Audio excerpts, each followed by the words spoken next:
All right, guys. Hey, we just finished day 4. We stayed on first down installation all week last week. We took our time. Tuesday, Thursday, and Saturday was dedicated to first down. Today we put in third down for the first time. Wanted to keep it simple on both sides of the football. I thought our coaches did a tremendous job.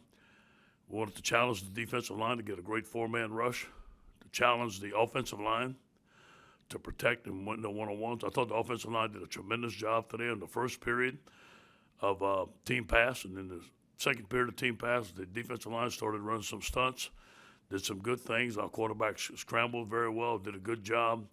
It was a very physical practice, outstanding attitude of our football team. We have some older guys, obviously, that have been around, coming back, that are leading the football team. I think our coaches are doing a tremendous job with energy. Things seem to be flowing very good right now. Hey, Ed, you shared a cool story this morning on the radio about the running backs and your scrimmage. If you could recount that with us and just kind of go over it. And then what did you learn about your team in this first week that maybe you didn't already know? Yeah, very close. Next man up, unselfish. We was in a team run scrimmage, and Tyron Davis went out at the beginning of practice. John was in a gold shirt, so he couldn't scrimmage. Josh Williams got hurt. We're down to one running back. He had 39 carries. He needed a break. They said they don't have enough running backs. We had 4 plays left for team run. I said we need to put somebody in there. And the wide receivers, John Trey Kirkland, Corey Moore, Trey Palmer, they all went in there. We ran the toss with them. They did it pretty well. And I stopped the team. I said that was a teachable moment. Hey, we're on the football field. We got to go. Next man up. You never can tell what time's going to come. But it showed me a lot of unselfishness. I think our team's more together this year.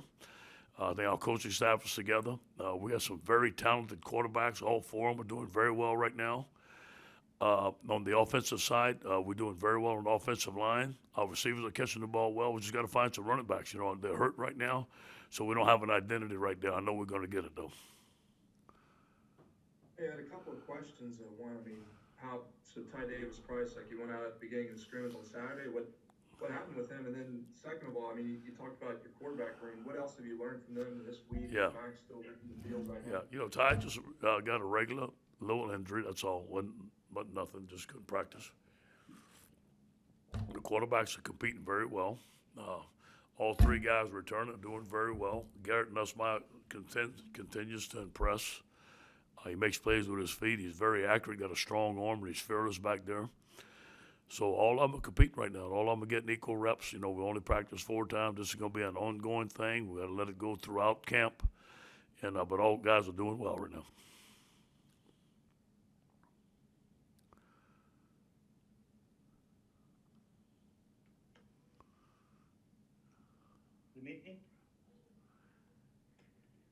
Coach, this is Josh Sibley with Louisiana Gridiron Football. You talked about the team is more together this year. Andre Anthony talked about communication last week being a big factor in mistakes with the defense last year. Yeah. Can you see more of a difference from last year to this year? Yeah. I'm going to be careful what I say about last year to this year, because last year I said something to come back to bite me, so I'm going to be very guarded in what I say. All right, but I do see a difference. I see our guys with their cleats in the grass. I see communication being better. I see the defense simpler. I see our guys attacking and playing football. But I'm going to hold judgment to the season. Lesson learned. Hey, Ed. Hey. Are you, aside from quarterback, are there a couple of position battles that you're keen to figure out this spring, and if so, what are they? Yeah, we're looking at the linebacker position. Bugs is doing a great job. Damone is doing a great job. We still have Mike Jones, our graduate transfer that hadn't practiced yet. We got some new guys coming in. The safety position is wide open. Obviously, with Derek Stingley and Eli Ricks, I think we got 2 of the best corners in America. That when Eli comes back, he's going to be very healthy, so we're going to be strong in there. We may move a corner to safety. Maybe Jay Ward may move out there. The nickel position with Cardell Flott is pretty solid. That's not to say that nothing can move there. I can see a guy like Mason Smith moving up. He had a great practice today, becoming a starter in the rotation. We have 6, 7, 8 defensive linemen that can play, which we need that. Offensive line is pretty solid right now. We got to find a tight end. They blocked better today, but we're still not where we need to be at tight end. I think that you look at a guy like Evan Francione. He came on today. He's having a great spring. We need to find some guys that are going to catch the football and make plays. Obviously, we got Butte. Obviously, we got Palmer who's growing up. We got Jeray Jenkins.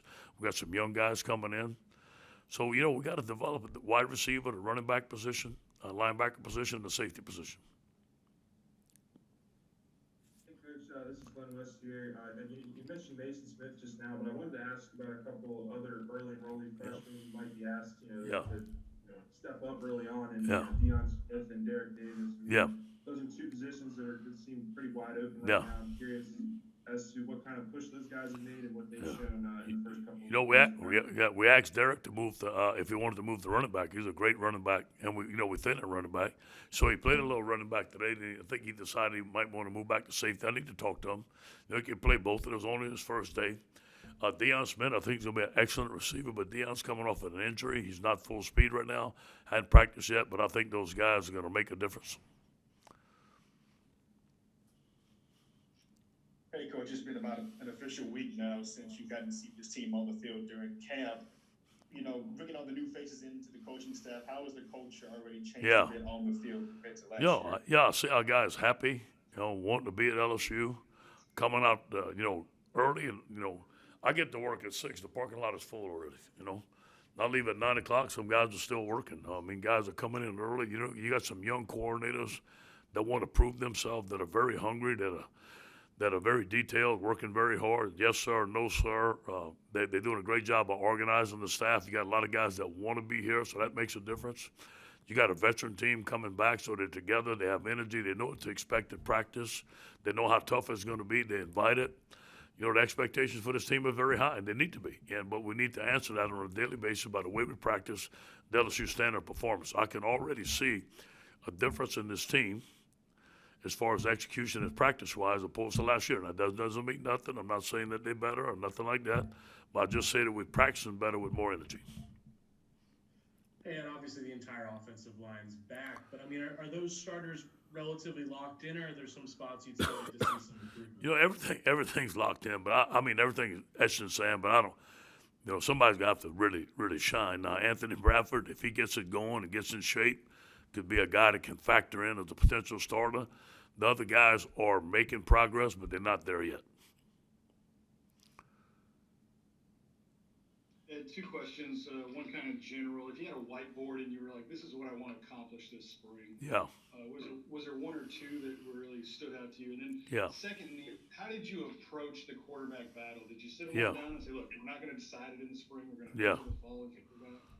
How did that go? Well, first of all, we want to accomplish physical toughness. We want to get back to playing the LSU style of football on defense. Eliminate explosive plays. But, I told the coaches, man, it's how you talk to the team. And it's not exactly what we do, it's how we do it, how you present it to the team, or you clear it to the team. Do they understand what we expect? Take our time. We're not putting a lot in. We got 2 defenses in. The first week we put in 2 defenses, 1 base defense and 1 blitz, and we ran it the whole week. On offense, we want to establish the spread offense again. We want to put the ball in our playmakers' hands in space and let them make plays. And, I challenge the offensive line.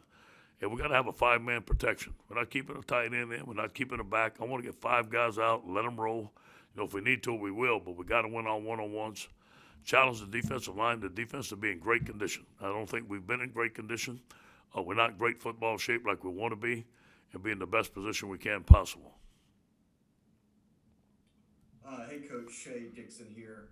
Talking about the safety spot, Todd Harris has been around the program a long time, played a lot early on, obviously was injured last year. What's the goal for him this spring as kind of the vet in that room? Leadership. Make the calls back there, come up and make plays when he needs to, play the post when he needs to, hit the ground running. He has, and he's going to have to train some young guys. He's got to be on the field probably with a freshman, or a redshirt freshman. And he's got to make the calls and maybe get them lined up. They'll be nervous their first time, but that's the way it is. We had the number 1 safety in the recruiting class, as you well know, Shays Ryan. The number 3 recruiting class, Derek Davis. That's a position that you can come in and start. I feel confident about that. And I'm sure that you learned a lot. Just having spring this year is probably helping a lot of this. But during the season with the defense, there were things that you were trying to implement and change. Yeah. You know, just on the evaluation of a defense and making sure that Yeah. you're understanding things, what have you learned from, you know, the past year to know that what you're seeing is getting better? Yeah. Well, I need to know. I know that I've coached defense for 40 years, and last year I kind of stood out of it. This year I'm not. If I see something I don't like, we're not doing it. I'm very hands-on. I don't need to be. Durante is very capable. He knows the back seven. He knows the front seven. He's an excellent coach. But you know what? It's my responsibility, and I'm not letting it go. If there's something our players cannot perform, we're not doing it. I want to keep it simple. I want to keep our cleats in the grass, and I want to play good fundamental defense. And Saturday, the defense got the upper hand. They played very well on defense, and they're doing exactly what we want to do. We had very few missed tackles. We had very few explosive plays. I think we only had 7 in the big scrimmage as opposed to 16 on Thursday. So we'll eliminate explosive plays, eliminate minimal errors, and not let people wide open down the field.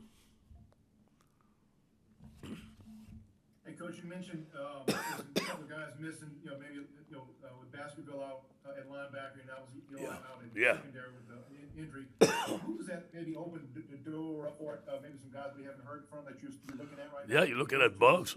Bugs Strong. He was the best junior college linebacker in our opinion. He had some big hips, man. He's a tough hitter, a hard-nosed football player. Then we're looking at Mike Jones. Mike Jones is going to come in the summer with a chance to start at that open position. We've got some young linebackers coming. Cordell Flott and Jay Ward's doing a great job at corner, and so is Dwight McLaughlin. Those guys are growing, so they're gaining reps. Jay Ward's a guy that you may see move to safety. Cordell would probably be our nickel. Jay Ward would be one of the safeties, and Eli would be one of the corners. That combination could happen. All right, Coach, last question. I'll ask a long one if you want to take another drink and give you something. I don't know you very well. I mean, not very long at least, but it seems every time that you guys have had a setback or a loss or a problem, you've done a good job of learning from it. How much did you identify that in this offseason? Sure. The personal growth, I guess, that you kind of realized to come back and say, these are my weaknesses and I need to make them strengths. Yeah, first of all, I think we did a great job at hiring the coaches and doing a great job of interviewing them. I hired some coaches I didn't even interview from the last staff, and I'm never doing that again. I interviewed everybody. We didn't get the first, second. I'll tell you what, we got them on offense. I'm happy with them. I talked to Joe about them. I interviewed them. I told them exactly what I want. They have the answers. They're very smart. I couldn't be more pleased with them. Durante was like the 4th or 5th choice. Well, so was I. Who cares? He's here. He's doing a tremendous job. Andre Carter, I'm so excited about him. His D-line coach Blake is doing a tremendous job. And DJ and Jake are doing a great job. So I'm very pleased with our offense and very pleased with our defense. And, obviously Coach Mack, I like him. I trust our staff. I said to myself, I'm not going to let things slip by, not one thing. I'm identified, and I told the coaches, they might think nothing's good enough, but I'm going to be hands-on. I'm watching every piece of film. I'm marking it down just like I did in the years before. They're going to have to explain to me what are we doing. I almost cussed there. What are we doing, how are we doing it, and why are we doing it, and they understand that. They say, yes, sir. I got a staff that's going to listen. We got a veteran team coming back.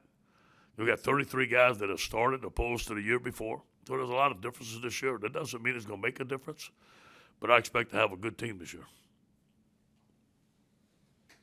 That's it. Yes, see you guys later. Go Tigers.